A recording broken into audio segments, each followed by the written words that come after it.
그런 질문을 하면서 선관위 그 선거정보 1개가 자꾸 헛소리를 하니까 너네가 그냥 이렇게 답변하지 말고 너네가 가진 보안자문위원회가 있는데 그 자문위원회에 보여주고 그들의 검증을 받아가지고 답변하라고 하니까 그렇게 답변을 못하는 겁니다.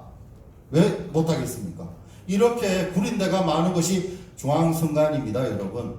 이제 확실히 중앙선관위를 우리 국민들이 뽐대로 보여줘야 됩니다. 해체 수준이 아니고요. 범죄자를 색출하고 반국가, 반헌법 세력을 처단하는 겁니다, 여러분.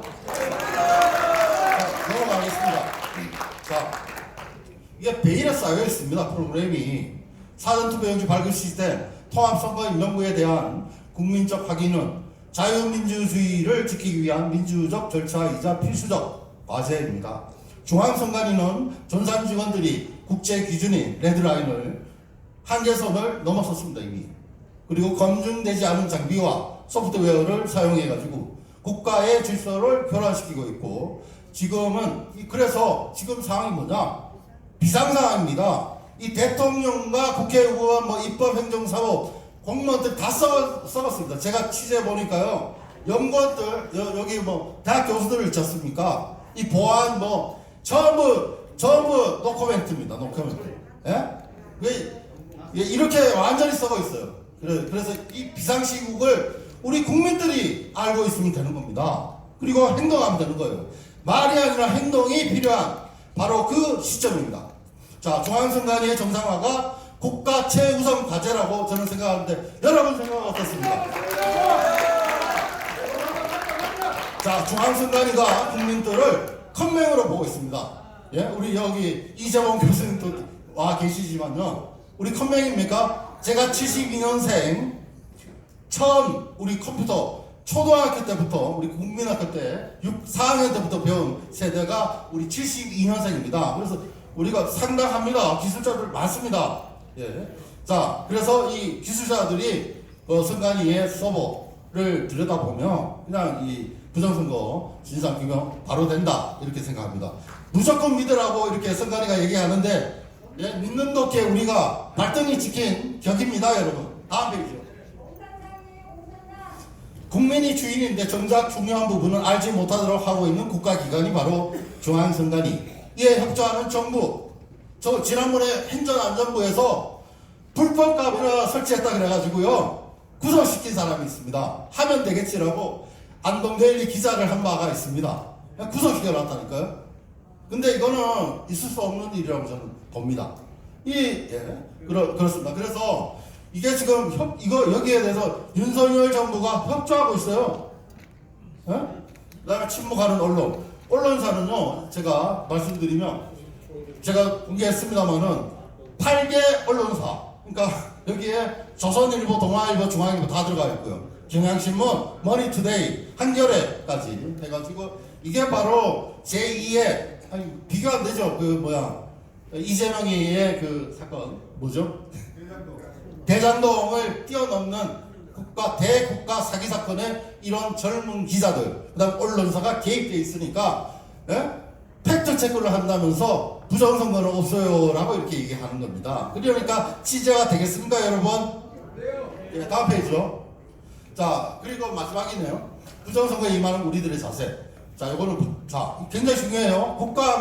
1. 한국의 부정선거 사태는 국가안보 차원의 문제임을 자각하고 민주주의에 대한 도전으로 부패하고 반민주적이고 권위적인 거대 공권력 카르텔과의 싸움이라고 판단해야 합니다.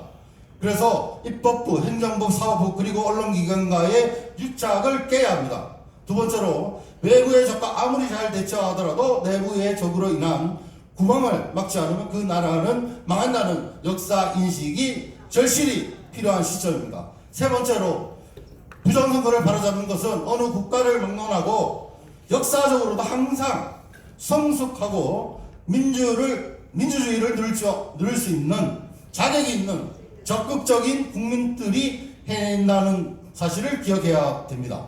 그래서 자유는 결코 공짜가 아니라는 사실을 재인식하고 국민들이 깨닫고 행동에 나서야 합니다. 네 번째로 국가 내부의 비상사태가 발생했음에도 미동도 하지 않는 공권력과 언론에 대해서 우리 국민들은 주인이 누구라는 사실을 명백하게 입증할 때라고 생각합니다.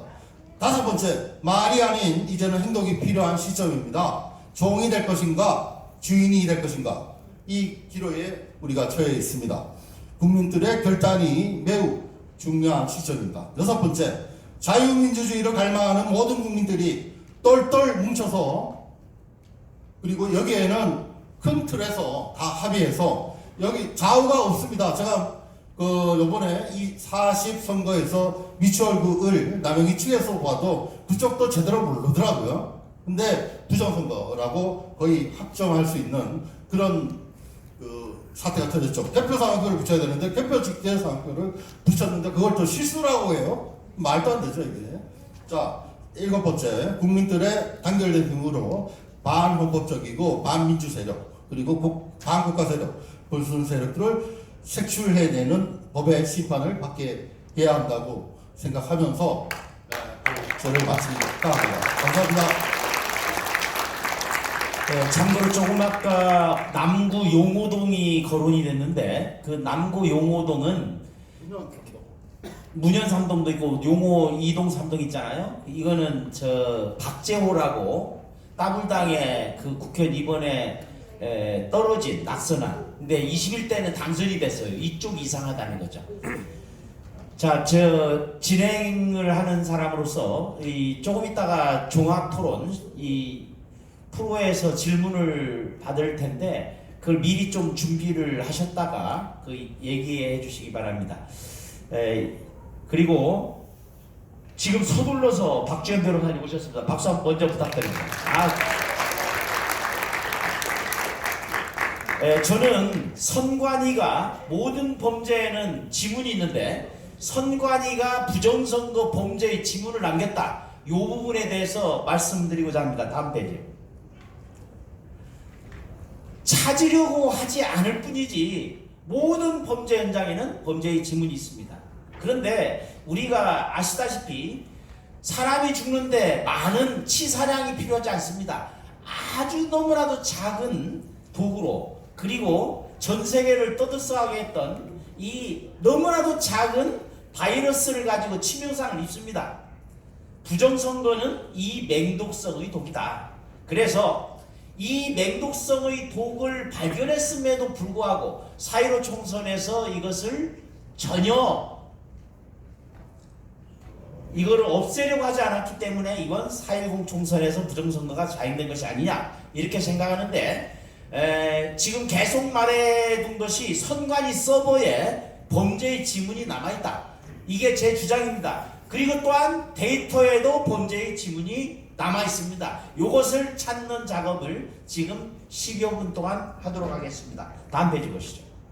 자, 이 신문이 뭐냐고 하면 오스트리아의 신문이에요. 오래된 것이 아닙니다. 2016년에 나온 보도입니다. 지금 인터뷰를 하고 있습니다. 인터뷰 내용이 뭐냐? 2016년도에 오스트리아에 그 대통령 선거가 있었는데 이 우편 투표의 봉투가 개봉이 됐었어요. 이거는 내용물에 관계없이 개봉되어 있었다는 이것만으로 선거를 무효화시켜서 대통령 선거를 다시 했습니다. 그런데 대한민국은 어떠냐? 투표함 자체가 개봉되어 있었다. 이번에 4.10 총선에서 이수정 교수가 공개적으로 얘기했습니다. 투표용지가 다르다, 길이가 다르다, 색깔도 다르다. 왜냐? 색깔이 다 선거 종류별로 정해져 있는데 색깔 다른 게 나왔다. 그렇지만 나는 숨어간다. 무슨 개뿔 같은 소리입니까? 그래가지고 수사를 얘기해. 이런 사람이 범죄 그걸 뭐 조사하는 학자라고 얘기하고 있다 이 말이죠. 이런 선거 풍토는 우리가 혁명적인 움직임으로 박살을 해야 된다, 이렇게 생각을 합니다. 이 선관위가 범죄 조직에 저는 확신합니다. 선관위는 이건 헌법상의 기관이 아니라 헌법상으로 이거를 얘기해놓고 범죄 조직화되어 있다, 이거는 반드시 없애버려야 됩니다. 그렇지 않습니까? 이게 보십시오. 22대 총선 재국인이 197만 4,375명입니다. 이거 선관위 자료예요. 이런데 뭘 가지고 이걸 얘기를 하느냐? 62.8%나 투표를 했다. 이게 이런 말도 안 되는 얘기를 하고 있습니까? 실제로는 뭐냐? 재선거권자가 197만 명인데 투표한 사람은 9만 명이다. 그러면 몇 표냐? 4.7%밖에 안 되는 겁니다. 왜 4.7%가 안 되는 거를 가지고 62.8%라고 이거를 과장하냐? 지네들의 잘못을, 지네들의 부정선거 범죄를 감추기 위해서 이따위로 하고 있는 것입니다. 그리고 작년에 11월 달에 선관위에서 전 세계 다 공무원들 보내가지고 연수 아닌 연수를 했어요. 일주일 동안 뭐 했느냐? 뭐하고 자빠져다 놀다가 와가지고 이걸 보고서라고 제출하고 있나? 이것이 중앙선관위 있습니다. 그런데 오른쪽에 보면은 나오죠. 저는 이걸 보고서 희망을 가졌어요. 왜냐?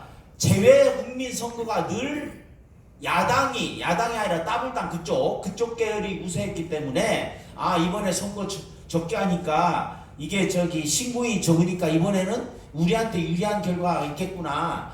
또한 교민청도 해서 많이 하고 있기 때문에. 그런데 실제로는 뭐냐? 21대 총선보다 14%가 줄어든 겁니다. 등록자가. 그래서 이걸 조선일보에서 이런 얘기를 하네요. 그러니까 실제로는 4.7% 과대포장했다. 왜 과대포장했을까? 이게 지문이다 이 말. 다음. 자, 이게 제가 이것을 가지고 전수조사를 했어요. 이게 헷갈릴까 싶어가지고 260개 행정구역구 동에서 4개 구군의 재외국민투표의 자통장, 이게 군 전체의 투표소가 아닙니다. 260개 구군 가운데 4군데에서 자통당이 한 명도 없어요. 한 명도. 이게 말이 됩니까? 근데 여기서 주목할 만한 것이 3개 빨간 걸 친 겁니다.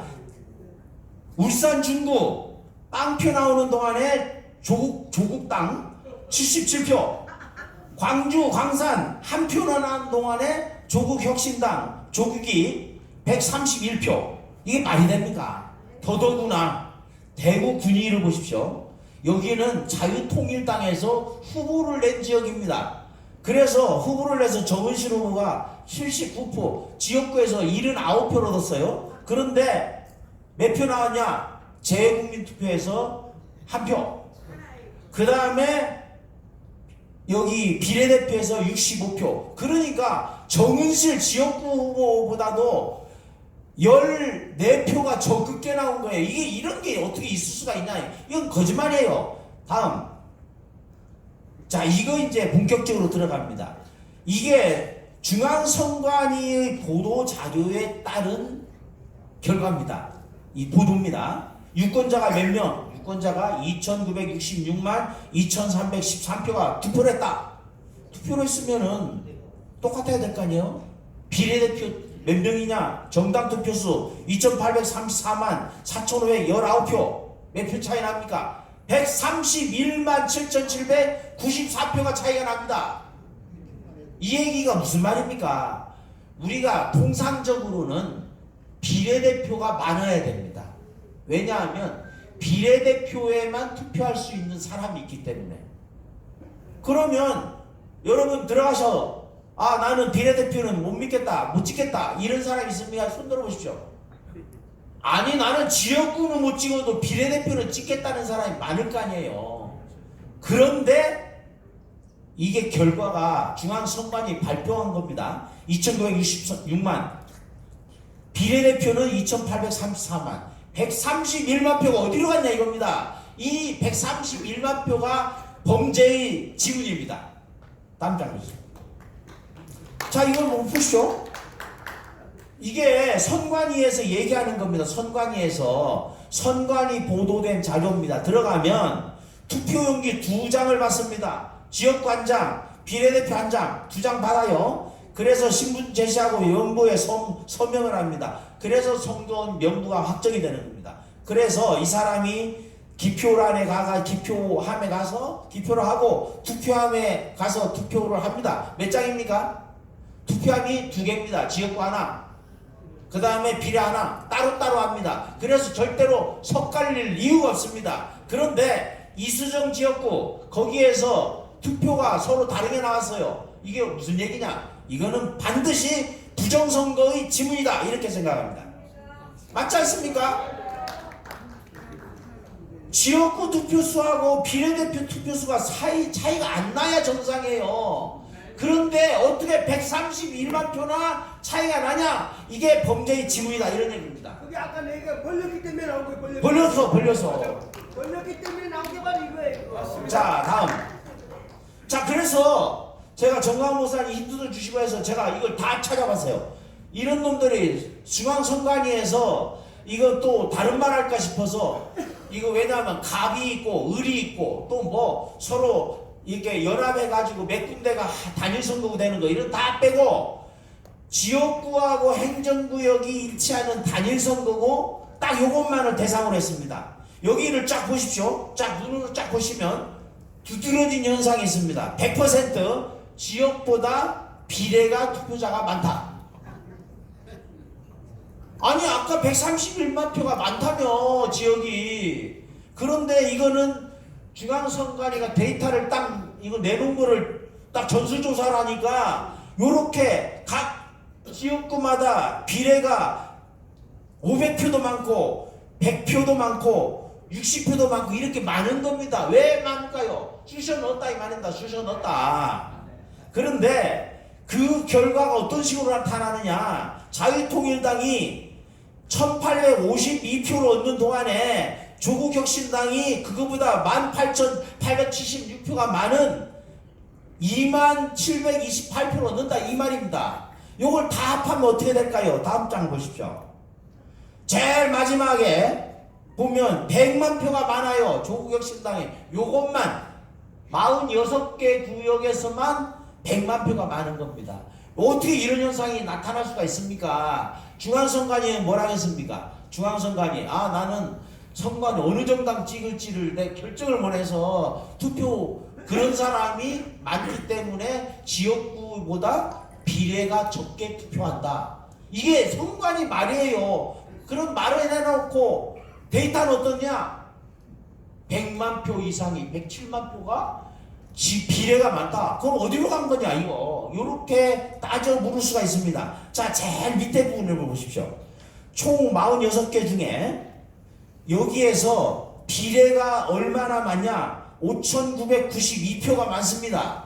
이건 있을 수가 없는 일이에요. 이거는 데이터를 다시 얘기를 하겠습니다. 그런데 이거는 호남만 이런 게 아닙니다. 경기도도 그렇고 강원도도 그렇고 다 그렇죠. 경상도 6군데가 이래요.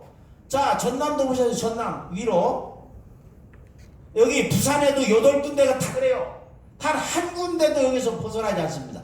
전부 다 전국에 269대 행정구 전부 다 있는 대로 다 쑤셔 넣었다 이 말입니다. 그래서 실제로 개표 과정에서 뭉탱이가 나온 게 있어요. 접쳐가지고 비례대표 딱 접쳐가지고 한꺼번에 쑤셔 넣은 게 사진으로 찍혀 있습니다. 이거 명확한 자료입니다. 자 그러면 이거를 시간이 없으니까 요약해서 다음 여기를 보십시오.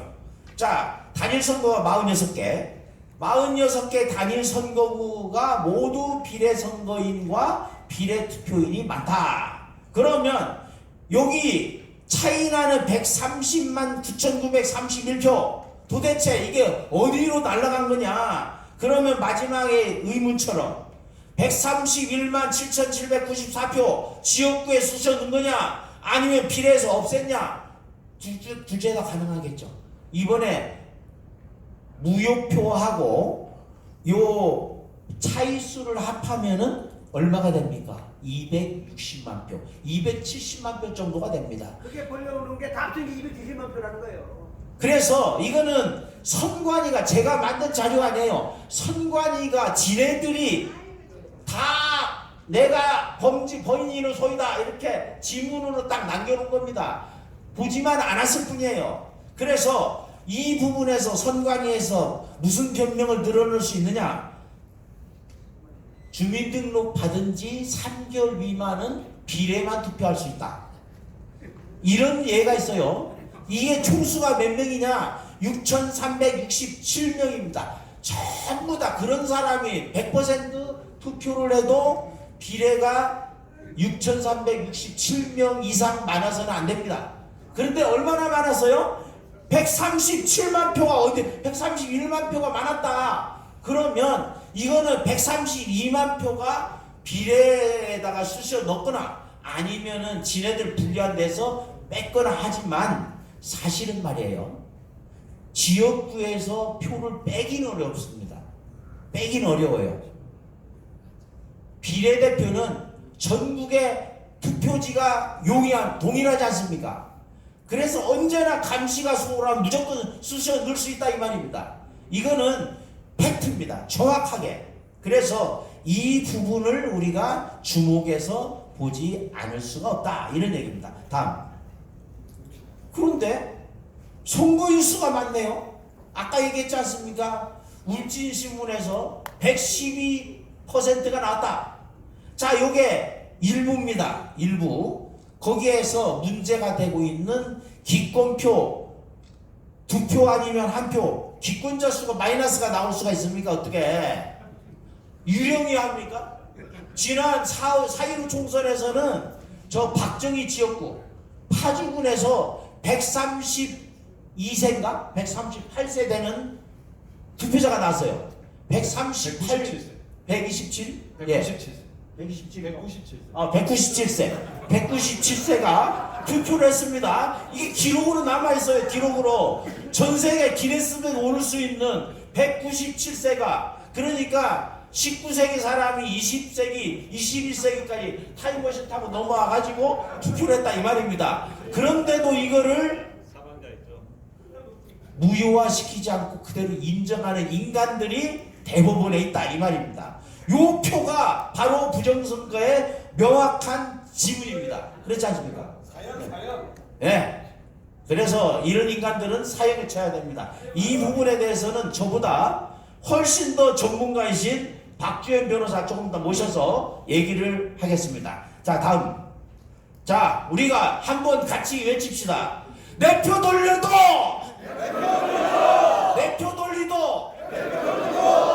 내 표를 돌려도 하고 이 인간들아 도대체 뭐하는 인간들이야. 그래서 안 내놓으면 쳐들어간다. 자, 너 어디 노래 같지 않습니까? 우리 안 내놓으면 진짜 쳐들어간다. 자 여기 이제 두 분이 오셨습니다. 구주화 변호사님. 예.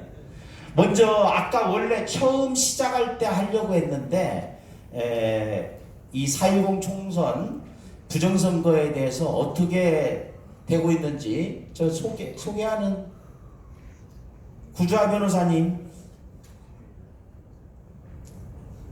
예, 이거 얘기를 좀 듣고. 예. 그럼 제가 일어서셔 하셔도 돼요. 제가 먼저 발표. 예. 반갑습니다. 예, 구주화 변호사입니다. 저는 이제 지난 4.15 총선에 대한 부정선거 소송 대리했었고요. 이번 총선 마찬가지로 자유통일당 대리해서 소송을 지금 하고 있고 증거보전 신청하고 있는데 지금까지 제가 느낀 바로는 지금 이번 총선에 대한 소송이 지난 4.15 총선에 대한 소송보다 훨씬 더 법원이 더 냉혹하게 지금 하고 있는 것 같아요. 예. 그래서 지금 이제 제가 준비한 자료 보고 말씀드릴 건데 제가 한 10분 정도 시간이 있나요? 네. 그러면은 10분에 맞춰서 말씀을 드릴 건데 지난 4.15 총선 때 뭐 대부분의 내용은 앞에 연사들께서 다 말씀드렸기 때문에 저는 여기에 초점을 맞출게요. 지난 4.15 총선에서 대법원에서 대법관들이 어떤 태도로 소송을 진행했는지 아마 여러분들 잘 모르실 겁니다. 그리고 한 번 있었던 변론 준비 기일에서 민유숙 대법관과 그 소송 대리인들과의 대화 내용이 그 변론 조서로 법원에 남아 있어요.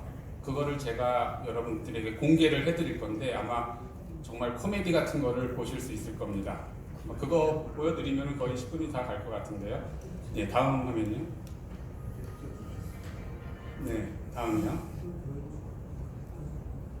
네, 2020년 5월 14일에 제기를 했습니다. 그리고 5일 뒤에 법리 검토는 빨리 개시했어요. 5일 만에. 그리고 법리 검토하고 변론기일을 언제 잡았죠? 2023년. 법리 검토만 3년을 했습니다. 3년 만에 1회 변론기일을 잡은 거예요. 1회. 그리고 그 다음 달에 바로 기각 판결을 내려버렸죠. 사실상 재판을 안 한 겁니다. 예, 다음이요. 공직선거법 225조는 선거에 대한 소송은 다른 쟁송에 우선하여라는 건 뭐죠? 다른 재판이 당연히 있겠죠. 근데 선거 소송이 올라오면 다른 거 다 제쳐두고 이걸 먼저 하라는 거예요. 선거 소송을 먼저. 근데 이거를 지키지 않았고요. 그러면 180일 이내에 처리할 수가 있습니다. 먼저 하면요. 근데 그렇게 하지 않았던 겁니다. 여기 위반에 대해서 지금 민사소송까지 진행하고 있어요. 대법관들 상대로. 예, 다음이요. 예, 그리고 대법원에서 변론 준비 기일 조서가 있습니다. 2021년 9월 6일에 그러니까 소재기하고 1년 4개월이 지나서 변론 준비 기일을 열었어요. 한번. 이때 어떻게 진행됐는지를 제가 말씀드릴게요. 다음 화면이요. 민유숙 대법관, 뭐 약자를 대변한다고 해서 대법관으로 됐던 민유숙 대법관이 어떤 대화들을 나눴는지를 설명드리겠습니다. 이것저것 이것을 현재 다 유지하시겠다는 취지입니까? 민유숙 대법관이. 그러니까 이명규 변호사님이 그렇습니다. 그러니까 민유숙 대법관이 밑에 뭐라고요? 재판부가 이것을 채택할 수 있을지 언제 채택할지 하는 것은 지금으로서는 말씀드리기 좀 어려울 것 같다. 1년 4개월이 지났는데 말씀드리기 어렵다. 다음이요. 민유숙. 이 사건은 중간중간에 생략된 부분도 있습니다. 증거를 채택할지 여부 및 어떤 후속 절차를 진행할지 지금 결정하기가 어려울 것 같습니다. 이런 말을 합니다. 법리 검토를 1년 5개월을 했는데 이런 말이 나오는 거예요. 그래서 이제 원고 당사자인 고영일 변호사님이 뭐 절차에 대한 진행을 쭉 설명을 했습니다. 그리고 다음이요. 또 민유숙. 제 뒤에 앉으셨던 대리인께서 발언하고자 하셨던 것 같은데 말씀하시겠습니까? 강현재 변호사님이 증거 채택 이런 거를 오늘 다 보여주시기 어렵다고 하셨는데 구체적 사유를 좀 듣고 싶어요. 민유숙. 편의상 앞에 지금 말씀하고자 하셨던 변호사님 말씀해 주시죠. 그러니까 완전히 질문을 다 씹어버립니다. 그냥 질문에 대해서 답변 안 하고 다른 변호사 보고 얘기하라고 한 거예요. 갑자기. 자, 그 다음이요. 또 변호사님 한 분이 증거조사를 촉구하니까 민유숙이 또 뭐라고요? 법원 사정상 업무가 과중하여 이것까지 진행하기에는 어려울 것 같습니다. 그래서 지금 이 사건에서 뭔가를 결정하거나 진행에 관한 어떤 일정을 말씀드리거나 그러기에는 지금은 좀 어려울 것 같습니다. 어렵다도 아니고 어려울 것 같다. 업무가 과중해서. 자, 이게 뭐예요? 업무가 과중하면 그 업무를 다 제껴놓으라는 거예요. 법원, 이 법률의 취지는. 과중한 거 다 제껴놓고 이거 먼저 하라고 규정이 돼 있어요. 근데 그거를 무시하고 있는 거죠. 다음이요. 기가 막히죠? 특별히 재판부에서 그 이상 말씀드릴 내용은 없는 것 같습니다. 그 다음이요. 이게 지금 같은 날 한 얘기들이에요. 자, 이게 다 빨간색이 민유숙입니다. 그 다음 원고 측에서 신청을 내신 내용들이 쭉 있으므로 한번 보기로 하겠습니다 하고 쭉 말하고 신청들에 관해서 재판부가 지금 체부 여부를 결정하기는 어려운 것 같습니다. 기가 막히죠? 이게 대한민국 최고의 법관이 법원에서 하는 말입니다. 이게 대한민국 사법부가 지금 이꼬라지. 다음이요. 자, 유승수 변호사 언제 결정할 것입니까? 대법관 민유숙. 그것은 재판이 진행되는 것을 좀 더 보고 내부에서 더 논의해봐야 될 것 같습니다. 다음이요. 재판부가 한 가지 말씀드리는 것은 선거인이 제기하신 소송이 아니지 않습니까? 선거인이 아닌 정당이 제기하셨는데 어쩌고 그러니까 마치 정당이 제기했으니까 선거인이 제기한 것보다는 덜 중요하다라는 취지로 말한 거예요. 지금 기가 막힌 거죠. 거기에 대해서 많은 법률적 검토가 필요한 부분이 있을지도 모르겠습니다. 1년 5개월을 검토했는데 모르겠대요. 그런 내용들이 다 정리가 안 된 것 같습니다. 다음이요. 그것도 아직 검토가 안 되었다는 것은 납득이 어렵습니다 라고 변호인이 얘기하니까 민주석 당사자 입장에서는 그렇게 느껴지시겠지요. 그것은 충분히 이해합니다. 갑자기 유체이탈 확법이 진행되죠. 민유숙도 당사자 입장에서는 충분히 그렇게 주장하실 수 있다고 생각합니다. 네, 다음이요. 자, 이게 정상적인 나라라고 생각하십니까? 이제 변호인이 얘기했죠. 또 유승수 변호사 비정상을 조장하지 마십시오. 이명규 변호사님 이게 있을 수 있는 일인가요? 그리고 문수정 변호사도 PPT 준비 원하셨으니까 하겠습니다 라고 하니까 다음이요. 민유숙 대법관 주장은 아까 다 끝난 것으로 오늘 필요한 부분은 하신 것으로 알고요. 그것은 조금 어려울 것 같습니다. 다음이요. 이게 법정에서 실제로 있었던 일이에요. 지금 여러분 너무 똑같은 걸 보셔서 좀 힘드실지 몰라도 이게 같은 재판에서 같은 사람이 반복적으로 이런 말을 했다는 거. 그러면 오늘 변론 준비 절차는 종결합니다. 지금 뭘 했죠? 지금까지? 아무것도 안 해요. 민유숙 대법관이 뭘 했습니까? 종결한대요. 그 다음에 변론 기일은 지금 말씀드린 내용에 따라서 진행할 수 있을 때 정해서 통지해 드리겠습니다. 언제 하겠다는 말도 없어요. 우리가 알아서 정해서 통지해 줄게. 그래서 유승수 변호사님, 그럼 도대체 언제 재판을 할 겁니까? 다음이요. 다 끝났습니다. 고영일 변호사님 쭉 주장을 하셨고, 민유숙. 조금 전 말씀드린 것처럼 오늘 변론 준비 기일 절차 종결하고 변론 기일은 다시 정해서 통지해 드리겠습니다. 다음이요. 아무것도 한 게 없습니다. 예. 그래서 이렇게 이제 끝났습니다. 지난 4.15 총선 변론 준비 기일이었고 이날 이후로 변론 기일을 잡은 게 2년 뒤에 변론 기일을 잡고 그냥 거기서도 똑같이 이렇게 했어요. 그때도 이렇게 하고 모든 증거 조사는 다 기각시켜 버리고 그 다음 달에 바로 기각 판결을 선고한 겁니다. 문제는 그 4.15 총선에서는 적어도 증거 보전을 시켜줬어요. 각 지방법원에서 증거 보전을 해줬습니다. 근데 이번 총선에 대한 증거 보전 지금 다 기각했습니다. 법원이요. 지방법원이 인정 안 해줬어요. 제가 신청할 때 일부러 지난 총선과 똑같은 물품에 대해서 신청했어요.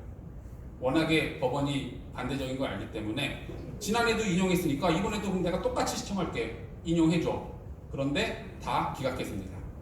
북부지법에서 제가 도봉구에다가 신청하니까 북부지법 판사가 뭐라고 의견을 낸 줄 아십니까? 처음에? 북부지법에 신청했어? 그러면 도봉구에서 부정선거가 있었다는 걸 한번 설명해봐. 그러더라고요. 그래서 제가 그랬죠. 그래, 설명할게. 그런데 증거 보전을 먼저 해줘. 그러면 그 증거를 가지고 내가 설명을 하겠다. 그러니까 기각시켰습니다. 왜? 지금 설명 못했다는 거예요. 지금 도봉구에서 증거 부정선거가 일어났다는 걸 설명 못했으니까 기각시켰다는 거예요. 지금 재판이 이렇게 진행되어 가고 있습니다. 이게 재판입니까? 이렇게 해서 뭐 어떤 재판이 지금 진행될 수 있을지 걱정이 되는데 그래도 대법원에 신청해 놓은 보전 신청 1개가 지금 남아 있어서 거기 지금 좀 희망을 걸고 있고요. 나머지는 시간 관계상 다 생략을 하겠습니다. 네, 이상 발표 마치겠습니다. 네, 수고하셨습니다. 이제 마지막 발제자입니다.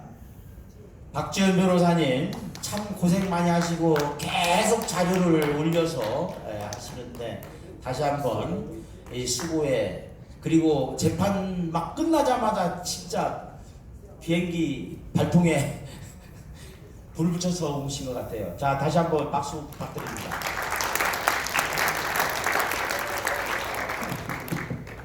예, 박지원 변호사입니다. 저는 오늘 공직선거법 위반 사건 때문에 증인신문하고 재판 결심하고 나왔는데 오늘 제가 그 증인신문한 대상이 경기도 선거관리위원회 총무과장입니다. 그래가지고 그동안 이제 선거관리위원회 직원들을 부르면서 너 어느 입직 경로가 어디냐 질문을 못 했었거든요. 왜냐면 이의 제기를 하니까.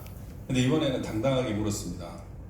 그랬더니 이 사람이 가평군청에서 2001년도에 선관위로 넘어왔던 경력직 채용이더라고요. 역시나 부정선거 관련한 그 부정 채용자들이었습니다.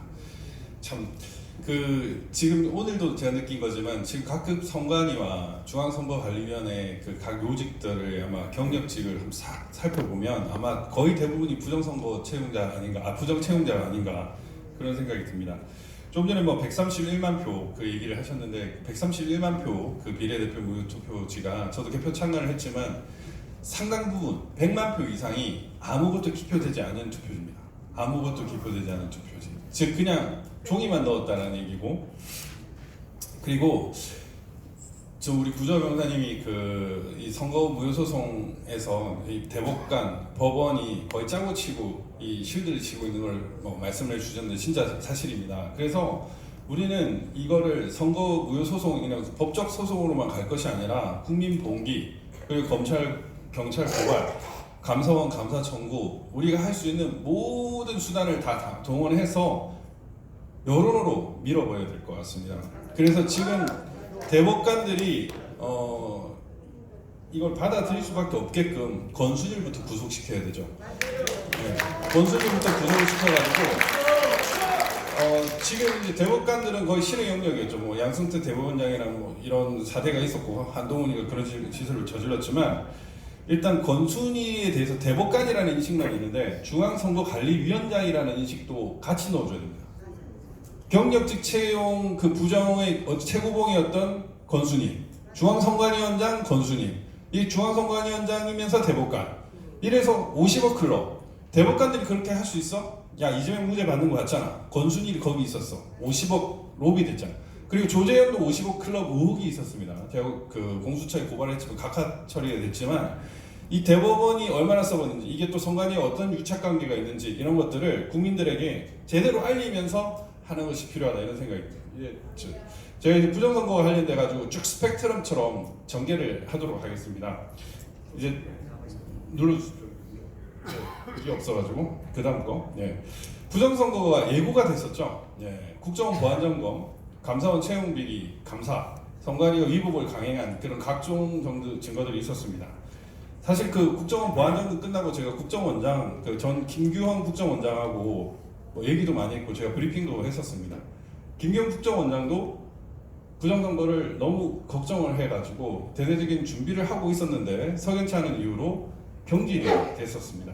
이 보안점검 결과에 따르면은 그 비밀번호 1, 2, 3, 4, 5 뚫렸죠. 그리고 그 31.5점 나왔습니다. 그 전까지는 44.6점이 최하한점이었고 우리나라 정부 보호체제 국가기관의 평균 점수는 81.9점이었습니다. 선관위는 그냥 뚫리면 7번 누가 뚫었다고 하면 7번이 뚫릴 정도의 그런 기관이었고, 그 다음 넘겨주십시오. 감사원 감사 채용이었죠. 지금까지 선관위에 대해서 문제 제기를 하면은 가장 큰 쉴드가 뭐냐면 방어 논리가 국가기관이 공무원 조직이 공무원이 어떻게 그럴 수 있느냐였습니다. 이걸 하려면 집단적으로 작정을 해야 되는데 근데 그게 이번에 감사원 감사 채용에서 완전히 깨졌습니다. 감사원 채용에 따르면은 지난 10년간 채용한 모든 채용이 부정이었습니다. 가족 회사였고 1,200건의 부정이 있었다. 즉 선거 기관은 범죄 단체라는 게 입증이 된 겁니다. 이제 더 이상 국가기관을 믿읍시다, 공무원을 믿읍시다라는 말은 적어도 이 선관위에 대해서는 통용되지 않죠. 당장 해체시켜도 마땅한 기한이라고 할 수 있습니다. 그리고 그 다음 넘겨주십시오. 그 비밀번호 1, 2, 3, 4, 5 선관위가 그때 보안점검 할 때 뭐라고 실드를 쳤냐면 우리 내부 사람이 공모를 하지 않으면 그런 일이 있을 수 없다. 공모를 했다는 자백입니다. 비밀번호 1, 2, 3, 4, 5가 그 자백이라고 할 수 있고요. 그리고 이제 QR코드, 무단인쇄, 위조 무방비 이런 보안점검 결과가 나왔잖아요. 유령투표, 배리투표, 중국투표 그동안 우리가 지적했던 모든 것들이 국정원이 다 된다라고 얘기를 해줬습니다. 그리고 사전투표 관리관 도장 이와 관련돼 가지고 제가 공개적으로 말해서 대통령실에 보고서도 냈습니다. 그 대통령이 실제로 읽어봤다라고 얘기까지 했고 물론 제가 직접 들은 건 아니지만 저 같이 보고서를 썼던 전 그 고위직이 그렇게 얘기를 했어요. 그런데 윤석열 대통령이 선관위가 말을 안 듣는다. 저는 이 말을 하는 게 이해가 안 된다고 생각합니다. 말을 안 들으면 듣게 만들어야 되는 게 대통령인데, 특별 당하고 발표해야지. 예, 실제로 제가 그 녹취